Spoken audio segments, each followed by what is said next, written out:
Olá, galerinha do quarto ano, tudo bem com vocês? Espero que sim. Hoje, na nossa aula, nós iremos realizar as atividades de geografia. Então, pegue o LD de vocês, volume 2, lá na página 25. Aguardo vocês. Então, agora nós vamos para as atividades de geografia, lá no LD, página 25.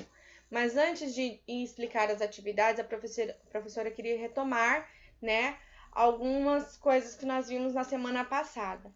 Então, semana passada nós vimos sobre o tempo atmosférico e o clima. Nós vimos que tempo e clima não são a mesma coisa, né? O tempo, ele muda constantemente, né? De hora em hora, de dia em dia, mês em mês, né? Já o clima, ele vai depender, né? De muitos fatores, né? Como os ventos, as correntes aéreas, né? E aí ele não muda tão facilmente como o tempo, ele já está determinado. Esse clima, né, já tem um período do ano que nós sabemos que faz frio, ou que faz calor, ou que é muito seco, né? Então ele já está ali determinado. Nós vimos também, né, que por causa da forma arredondada da Terra, né, e a inclinação que essa Terra, o nosso planeta tem, né, na rotação dela, o planeta ele é iluminado, né, e aquecido pelo Sol de maneiras diferentes, né? Nós vimos, né, que lá no Círculo Ártico, o Sol ele chega os raios solares chegam um pouco mais fracos, né, por conta dessa inclinação da Terra. Então, nesse espaço geográfico, né, o clima é um pouco mais frio, né? Já dos trópicos de Câncer ao trópico de Capricórnio, essa temperatura, né, ela é um pouco mais quente, né? Porque os raios solares atingem essa área mais fortemente, tá? E no Círculo Antártico, assim como o Círculo Ártico, né? O Sol também não atinge tão fortemente esse espaço, portanto, é um lugar mais frio, certo, pessoal? E aí nós vimos, né, que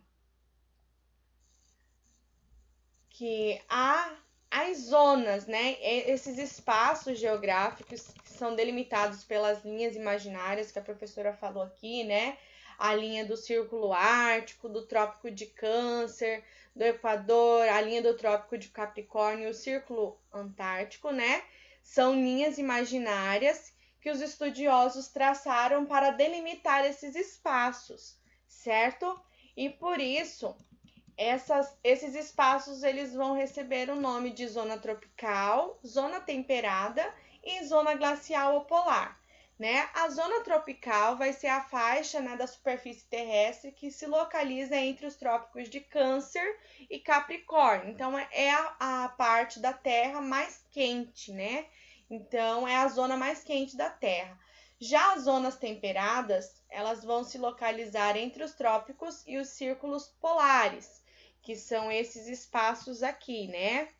Entre os trópicos até o círculo polar, né? Aqui embaixo também, são chamadas de zonas temperadas, né? Porque essa superfície é a maior variação de temperatura, né? E as estações do ano elas são bem definidas.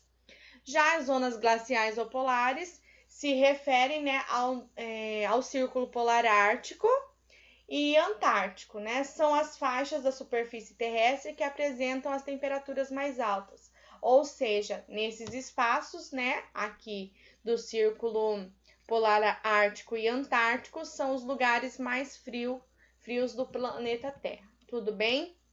Depois nós vimos aqui também sobre o clima e as paisagens brasileiras, né? Que o Brasil ele é considerado um dos países um país tropical, né? Porque a maior parte do seu território está localizada entre a linha do Equador e o Trópico de Capricórnio, na zona tropical. Então, essa região, né? A região do Brasil, ela recebe uma maior parte, né? Dos raios solares e as temperaturas, então, são mais elevadas. Então, é muito quente. Por isso, estamos localizados, né? Na zona tropical.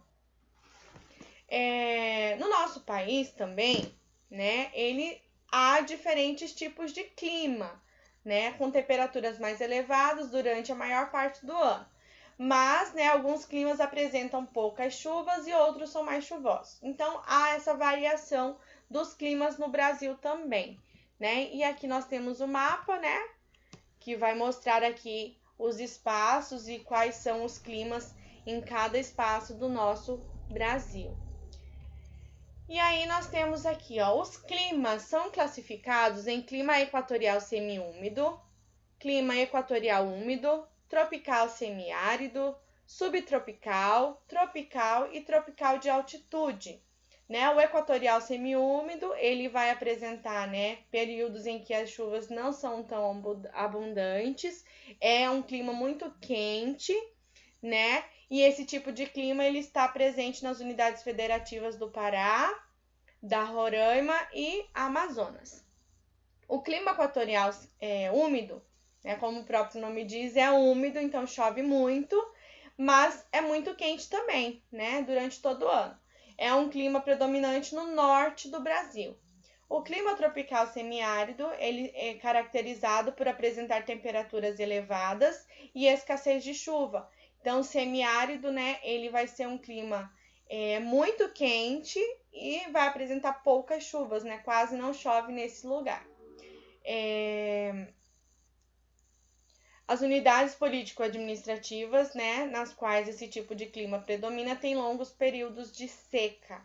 O clima subtropical apresenta as temperaturas mais baixas do Brasil e as chuvas bem distribuídas durante o ano. Recebe esse nome porque predomina nas áreas localizadas ao sul do Trópico de Capricórnio. Então, a região do sul, né, onde no Brasil é a região mais fria, certo? Também temos o clima tropical, que tem temperaturas elevadas, né, muito quente durante todo o ano, e duas estações definidas, né, o inverno seco e de maio a setembro o verão chuvoso, de outubro a abril. Então, assim, tem temperaturas elevadas durante todo o ano e duas estações definidas, né, que é o inverno seco, que vai de maio a setembro, e verão chuvoso de outubro a abril. Também temos aqui o clima tropical de altitude, que ele vai apresentar temperaturas baixas e chuvas mal distribuídas durante o ano. Né? Então, é frio geralmente nesse lugar e ocorre nas unidades federativas de Minas Gerais, São Paulo e Mato Grosso do Sul e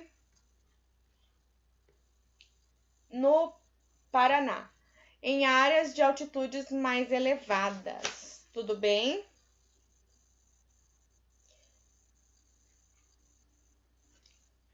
E aí nós temos um recadinho aí, né? Você sabia? Você sabia que o clima influencia nosso jeito de viver? Ele interfere nos hábitos alimentares, no vestuário e, consequentemente, no comércio, na produção agrícola, no lazer, entre outras atividades. Como o clima do lugar onde você mora influencia no seu jeito de viver? No seu armário? Há mais peças de roupa de frio ou de calor? Já pararam para pensar nisso? Né? Que o nosso clima ele vai influenciar no nosso jeito de viver, né? As frutas, né? Tem muitas frutas que não conseguem sobreviver a um clima muito quente, né? Então, a plantação dessas frutas não podem ocorrer em locais quentes. E isso influencia na nossa alimentação, né? Influencia no nosso vestuário. Por exemplo, se eu perguntar a você, como está perguntando aqui, no meu armário há mais peças de calor, porque o nosso estado faz muito calor, né? Na nossa cidade faz muito calor, quase não faz frio, né? Então, também influencia no modo como nós nos vestimos, tudo bem? E aí, lá na página 25, a primeira atividade, nós temos aqui, ó. Leia as frases a seguir e, com base no que você estudou, marque se elas se referem ao tempo atmosférico ou ao clima, tá? Então, nós sabemos já a diferença de tempo e clima, lembram? No tempo, vou retomar com vocês, o tempo é aquele que pode mudar constantemente, já o clima ele não muda, ele já está estabelecido, né? Então, olha só na letra A. Nesta época do ano, sempre chove muito. Então, quando eu me refiro a esta época do ano, nesta época do ano, eu me refiro a tempo ou clima? Letra B. O dia amanheceu nublado ontem e, logo após o almoço, começou a chover. Eu estou me referindo a tempo ou a clima? Letra C. Sempre que viajamos para o sul do Brasil, nesta época do ano faz frio. Estou me referindo ao tempo ou ao clima? Na número 2, leia a informação a seguir sobre o clima e o cultivo da manga. Página 26, tá, pessoal? Do LD de vocês. A manga é uma fruta que se adapta bem em locais com estações secas e chuvosas mais ou menos definidas. Chuva em excesso em época inadequada pode causar problemas à qualidade das frutas. Então, como a professora explicou, né, cada plantação, cada produto agrícola, né, ele vai depender do clima. Ele pede diferentes, dependendo de cada plantação, ele vai pedir um tipo de clima diferente. E aí, essa fruta, né, essa plantação pode ser que dê fruto ou não, dependendo do clima que acontece, tá? Como a manga aqui, ó, que ela se adapta em locais, né, com estações secas e chuvosas, mais ou menos definidas. Então, se eu tiver uma plantação de manga em um lugar muito frio, né, pode ser que não vá dar frutos, né? Então, vamos lá. De acordo com a informação, é correto afirmar que a manga é uma fruta de clima tropical, tropical semiárido ou tropical de altitude. Lembrando, então, vocês podem voltar lá na página 25, né? Aqui já no textinho está dando a dica, né? Que ela é de local de estação seca e chuvosa. Então, a seca e chuva, né? Mais ou menos definida. Ela faz parte do tropical, do clima tropical, tropical semiárido ou tropical de altitude, tá? Aqui nós temos um QR Code, então vocês podem fazer a leitura desse QR Code também. E na número 3, leia algumas informações sobre o município de Campos do Jordão, em São Paulo. Localizada na Serra da Mantiqueira, em São Paulo, o município de Campos do Jordão está a aproximadamente 1.630 metros acima do nível do mar. Devido à sua altitude, apresenta temperaturas amenas no verão e frias no inverno, podendo chegar a 0 grau. Então, Campos do Jordão é uma cidade bem fria, né? Com clima frio. Com base nas informações, é correto afirmar que o município retratado apresenta características de clima equatorial semiúmido, clima tropical de altitude ou clima subtropical. Número 4. Consulte o mapa Brasil Climas da página 24 para descobrir o nome e as características do clima predominante na unidade federativa onde você mora. Registre sua resposta nas linhas a seguir. Então, vocês vão ter que descobrir, né, o nome e as características do clima predominante na nossa unidade federativa, ou seja, no Mato Grosso. Então, olha só, é nesse mapa aqui que vocês vão ver, tem as legendas, né, de qual é o nome dos climas, né, que são apresentados aqui no nosso estado, e vocês irão fazer a atividade aqui na número 4. Tudo bem, pessoal? Então, essas são as atividades de geografia. Bons estudos para vocês e até a próxima aula. Tchau, tchau. Fiquem com Deus.